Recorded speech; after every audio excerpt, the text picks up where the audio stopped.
मोदी मोदी, भारत माता की, भारत माता की, भारतीय जनता पार्टी। सभी भाइयों, नौजवान मित्रों, माताओं, बहनों से मेरी प्रार्थना है, जहां जो है वहीं बैठ जाओ, बैठ जाओ, बैठ जाओ। नरेंद्र भाई का ये सब लोग बैठ जाओ, जहां जो है वहीं बैठ जाओ। मैंने जितनी मांग रखी है सब नरेंद्र भाई से सहमति के लिए है, सब कोशिश कर दूंगा, पूरी कर देना। मैं प्रार्थना करता हूं नरेंद्र भाई से, आपको आकर संबोधन करेंगे।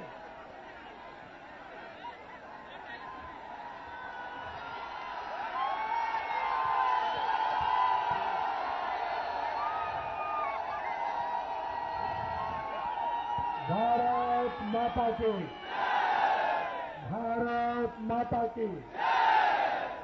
मंच पर विराजमान भारतीय जनता पार्टी के सभी वरिष्ठ महानुभाव और इस चुनाव में भारतीय जनता पार्टी के प्रत्याशी मेरा छोटा भाई वीरेंद्र और विशाल संख्या में आए हुए भारत के भाग्य विधाता मेरे भाइयों और बहनों, आप घंटों से इंतजार कर रहे हैं मुझे आने में, काफी विलंब हुआ। मैं पश्चिम बंगाल में चुनाव अभियान कर रहा था। आप लोगों ने इतने लंबे समय तक इंतजार किया, आपने कष्ट दिया, इसके लिए मैं जो देर से पहुंचा हूं आप सबकी क्षमा मांगता हूं।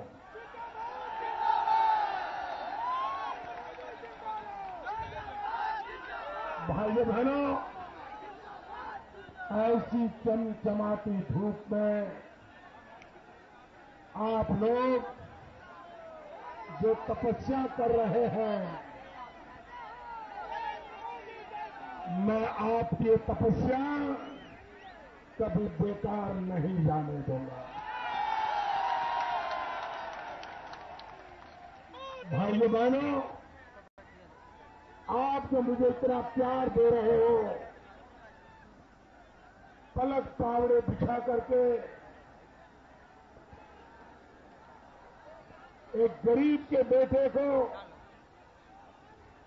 अपने कंधे पर बिठा दिया है।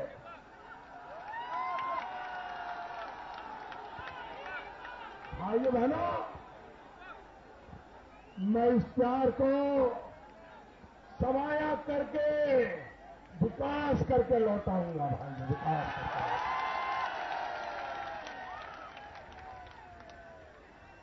भाइयों बहनों, मैं आपसे पूछना चाहता हूं, दिल्ली में 10 साल से मां बेटे की सरकार है, लखनऊ में बाप बेटे की सरकार है, इससे पहले बहन जी की सरकार थी। ये 10 साल में आपका भला हुआ है? ऐसे है, पूरी ताकत से बताओ, 10 साल में आपका भला हुआ है? नौजवानों का भला हुआ है, किसानों का भला हुआ है, आपके गांव का भला हुआ है, गरीब का भला हुआ है, तालीम के कामदारों का भला हुआ है? भाइयों बहनों, क्या कोई कांग्रेस का नेता, कोई सपा का नेता, कोई बसपा का नेता अपने काम का हिसाब दे रहा है? उन्होंने आपके लिए क्या किया बता रहा है? आप आपकी भलाई के लिए क्या किया बता रहा है। वो एक ही बात कर रहे हैं, जहां जाते हैं वहां मोदी ऐसा है, मोदी वैसा है, मोदी ये करता है, मोदी वो करता है, मोदी ऐसा है, मोदी वैसा है। मैं हैरान हूं। चुनाव में अपनी बात बताओ ना भाई, ये मोदी का बुखार तुम्हें क्यों चढ़ गया? देश की जनता को तो चढ़ गया है, तुम्हें क्यों चढ़ गया? आजकल मैडम सोनिया जी भी पहला मेरा नाम नहीं बोलती थी, लेकिन आजकल बोल रही है। आजकल सुबह शाम मैडम सोनिया जी भी, राहुल भैया भी मोदी मोदी मोदी करते हैं।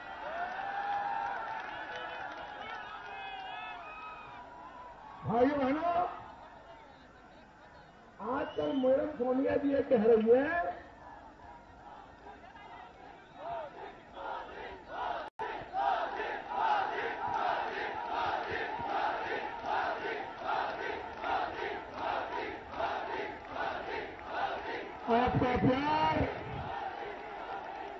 आपका प्यार मेरे सिर आंखों पर दोस्तों, आपको मेरा सौ सलाम। भाइयों बहनों, आजकल मैडम सोनिया जी कह रही है कि मोदी जी तो अपने आप को प्रधानमंत्री मान बैठे हैं। वो कह रही है मोदी जी जो बोलते हैं, मोदी जी जो बातें करते हैं, ऐसे कर रहे हैं जैसे प्रधानमंत्री बन गए।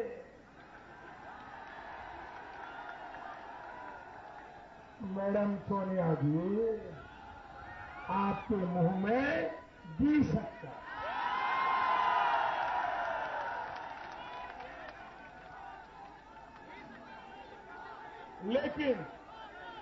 लेकिन मैडम सोनिया जी, आपकी तकलीफ को मैं बराबर समझता हूं।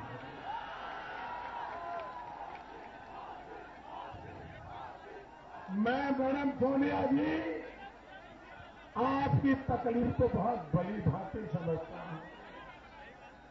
आप लोग रईस खानदान के लोग हैं, आप लोग बड़े घर के लोग हैं, आप लोग राजमहलों में पले हो, राजमहलों में बड़े हुए हो, और हम लोग तो आप बड़ों के घर में बर्तन साफ करना, पानी भरने का काम करने वाले गरीब माँ बाप के बेटे हैं। और इसलिए रईस घरानों में बैठे हुए लोगों के लिए एक चाय बेचने वाला बच्चा आप सहन नहीं कर पाओगे मैडम। समस्या आपके माइंड सेट का है। आप खानदानी घर के लोग हैं, ये चाय बेचने वाला कहां से आ गया, आपको पता नहीं है। मैडम सोनिया जी, आप मोदी का मजाक नहीं उड़ा रहे हो, आप मेरी गरीबी का मजाक उड़ा रहे हो। आप मोदी का मजाक नहीं उड़ा रहे हो, आप मेरे पिछड़ेपन को आप एक प्रकार की गालियां दे रहे हो। मैडम सोनिया जी, ये लोकतंत्र है। इस लोकतंत्र में फुटपाथ पर पॉलिश करने वाला बच्चा भी प्रधानमंत्री बन सकता है। ये लोकतंत्र है। खेत में मजदूर करने वाला मजदूर भी प्रधानमंत्री बन सकता है। ये आपके परिवार का इजारा नहीं है, ये आपके बेटे के लिए रिजर्वेशन नहीं है, ये जनता जनार्दन है। ये आप धमकियां देना, उपहास करना, मजाक करना, कर लो, 16 तारीख को पता चल जाएगा। गरीब की मजा उड़ाने की सजा क्या होती है, 16 को देश की जनता बता देगी। पिछड़े का मजाक उड़ाने की सजा क्या होती है, वो 16 को देश दिखा देगा आपको। इतना अहंकार आ गया है आपको, क्या भाषा बोले जा रहे हो? आप मुझे बताइए भाइयों, क्या मेरा गरीब होना गुनाह है? गरीब का बेटा होना गुनाह है? रेल में चाय बेचना गुनाह है? क्या मैंने देश बेचा है? क्या भाषा बोल रहे हो आप? भाई बहनों, अब इस देश में गरीबों का अपमान सहन नहीं होगा।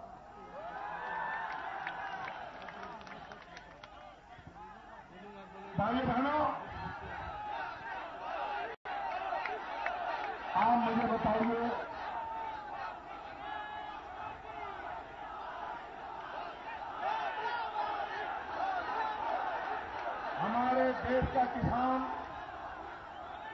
हमारे देश का किसान अनाज पैदा करता है, खुद का पेट भरने के लिए पैदा नहीं करता है।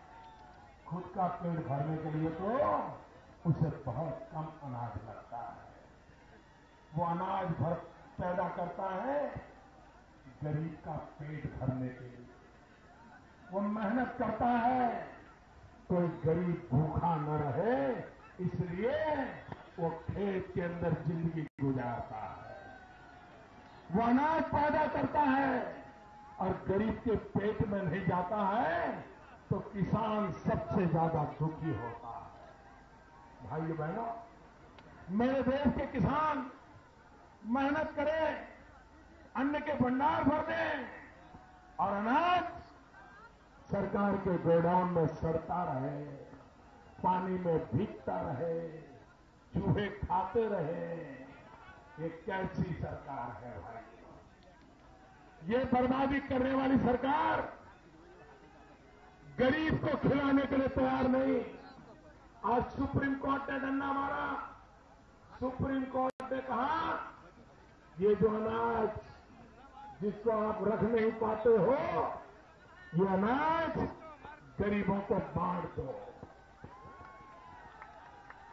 भाइयों बहनों, मुझे बताइए, सुप्रीम कोर्ट की बात माननी चाहिए कि नहीं माननी चाहिए? सुप्रीम कोर्ट कहे वो करना चाहिए कि नहीं करना चाहिए? क्या सुप्रीम कोर्ट की इज्जत होनी चाहिए कि नहीं होनी चाहिए? ये कांग्रेस पार्टी का अहंकार, ये मां बेटे की सरकार, उनका अहंकार इतना भयंकर है, उन्होंने सुप्रीम कोर्ट की भी नहीं सुनी और कह दिया ये अनाज हम गरीबों को नहीं बांटेंगे। क्या इनको गरीबों के हम हमदर्द मान सकते हैं? ये गरीबों के साथी हो सकते हैं? अगर उनके दिल में गरीबों के लिए रत्ती भर प्रेम होता, अनाज बांटते कि नहीं बांटते? गरीब के घर में अनाज जाता कि नहीं जाता? गरीब के पेट में अनाज जाता कि नहीं जाता? नहीं किया।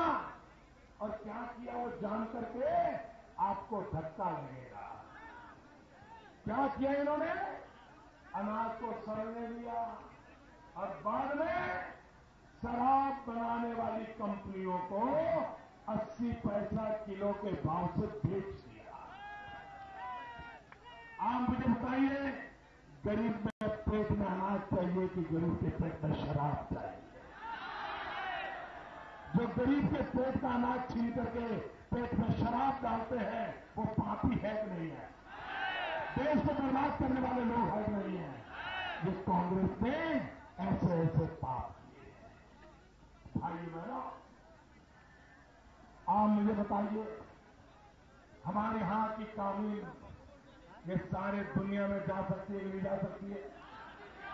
हमारे लाखों कारीगरों को रोजी रोटी मिल सकती है, नहीं मिल सकती?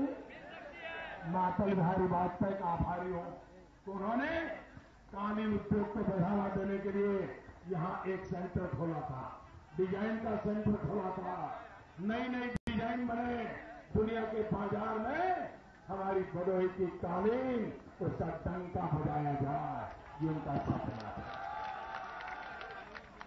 मेरे भदोही के कारीगर भाइयों बहनों, जो काम अटल जी ने शुरू किया था और जो काम मां बेटी की सरकार ने बंद कर दिया है, मैं उसमें फिर से जान भरूंगा।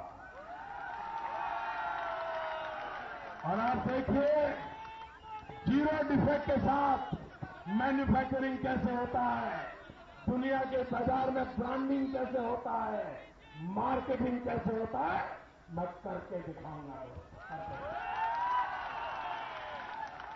और गोरे हो कारे हो, यहां आपके यहां बाजार में लाइन थ्रेड लगा के खड़े रह जाएंगे, आपकी कालीन खरीदने के लिए ये स्थिति मैं पैदा कर दूंगा। भाइयों बहनों,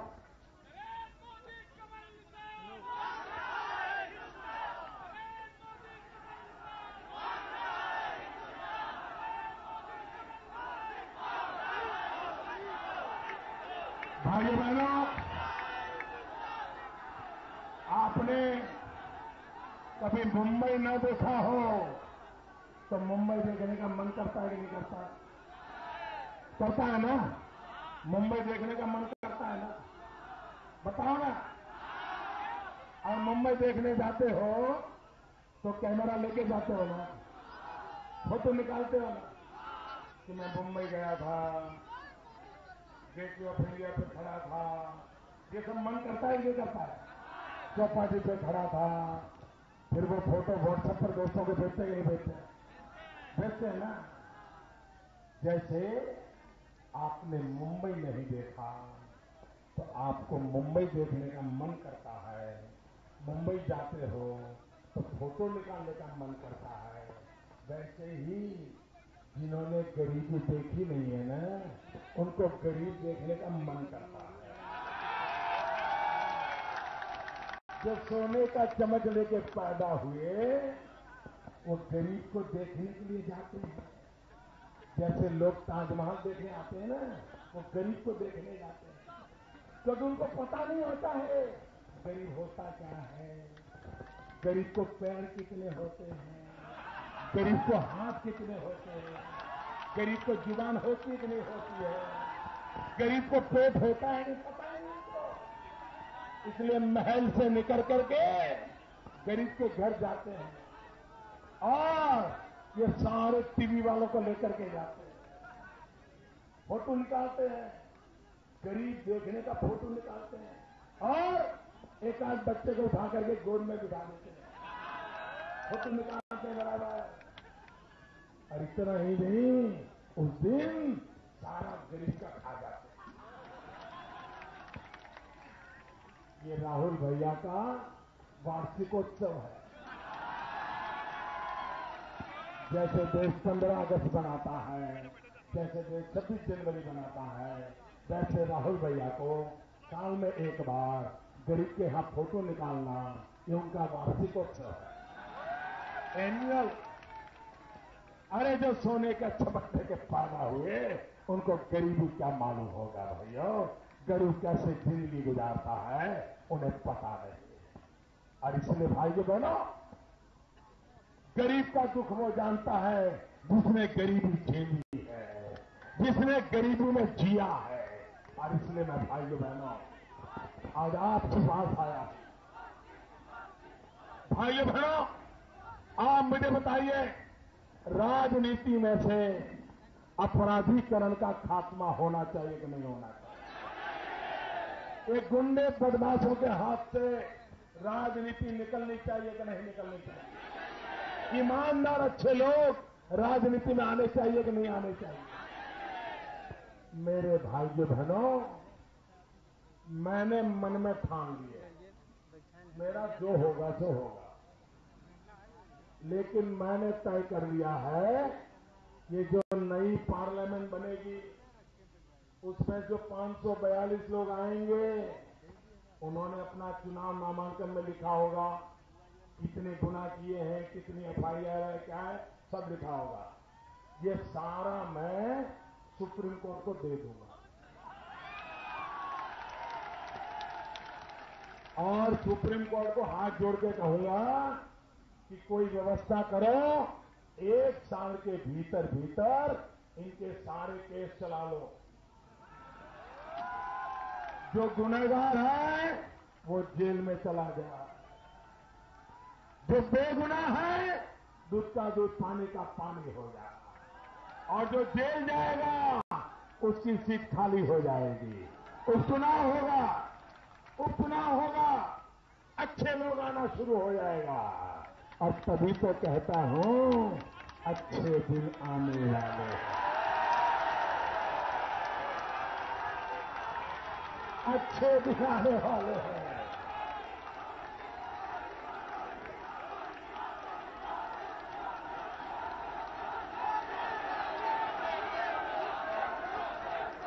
भाइयों बहनों, आपका मतदान 7 तारीख को कितनी ही गर्मी क्यों न हो, शादी की मौसम हो, खेत में कोई कटाई का काम हो, कुछ भी हो, कुछ भी हो भाइयों, 7 तारीख को सारे रिकॉर्ड तोड़ दो, भारी से भारी मतदान कर दो। और आपके दिमाग में जो कमल है, आपकी जुबान पे जो कमल है, आपके दिल में जो कमल है, ये कमल 7 तारीख को उंगली पे उतरना चाहिए, बटन दबाना चाहिए। और मैं आज उत्तर प्रदेश की धरती से, भदोही की धरती से हिंदुस्तान के इलेक्शन कमीशन को अपने मन की बात बताना चाहता हूं। इलेक्शन कमीशन के जो भी लोग यहां हैं, उनसे मैं आग्रह करता हूं कि मेरा ये भाषण तत्काल इलेक्शन कमीशन को पहुंचाया जाए।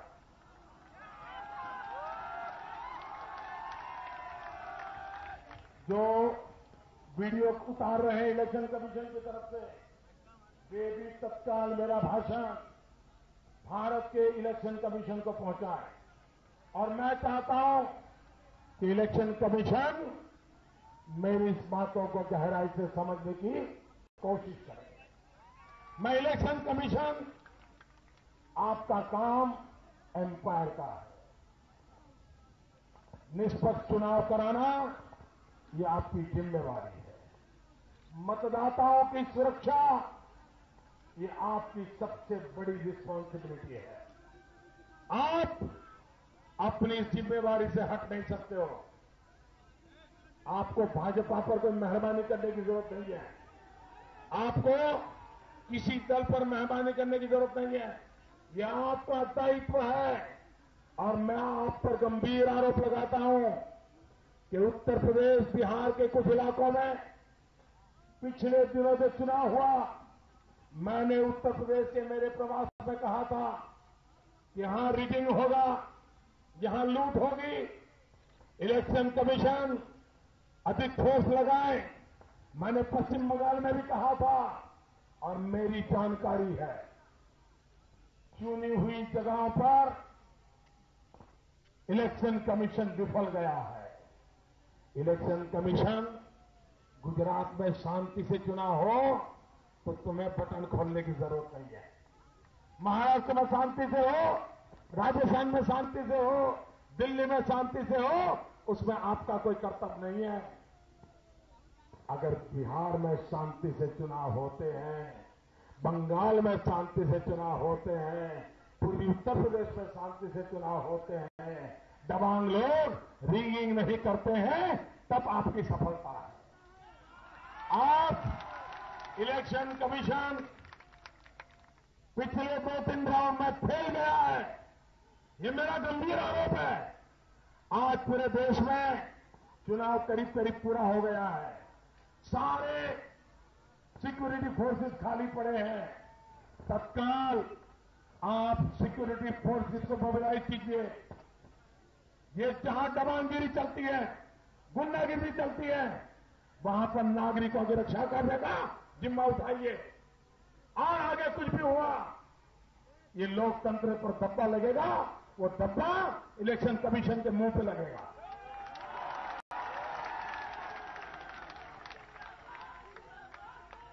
और मैं जानता हूं भाइयों, मेरे पास ढेर सारी शिकायत आई है।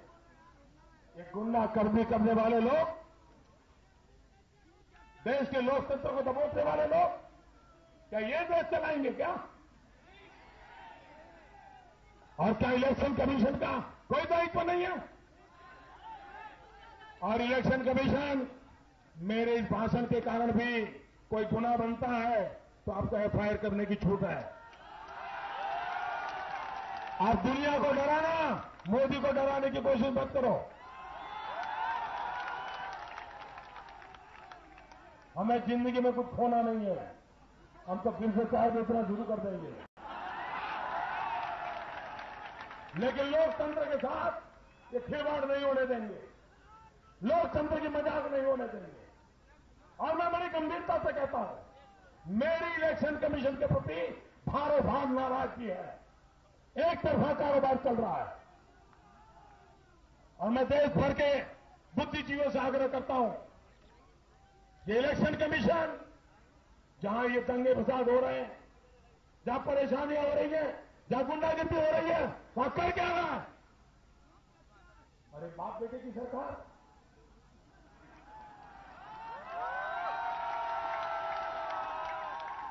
गुंडागिरी को समर्थन कर रहे हैं, बयान देकर के समर्थन कर रहे हैं, और इलेक्शन कमीशन चुप बैठा। भाइयों बहनों, हिम्मत के साथ मतदान कीजिए। ये देश आपका है, ये देश बदमाशों का नहीं है, ये देश गुंडों का नहीं है, ये देश हिंदुस्तान के सामान्य, ईमानदार, मेहनत करने वाले नागरिकों का है। और हम जिएंगे तो भी आपके लिए, जूझेंगे तो भी आपके लिए। भाइयों बहनों, मेरे छोटे भाई वीरेंद्र मेरा बहुत पुराना साथी, औलिया इंसान है, पहलवान है,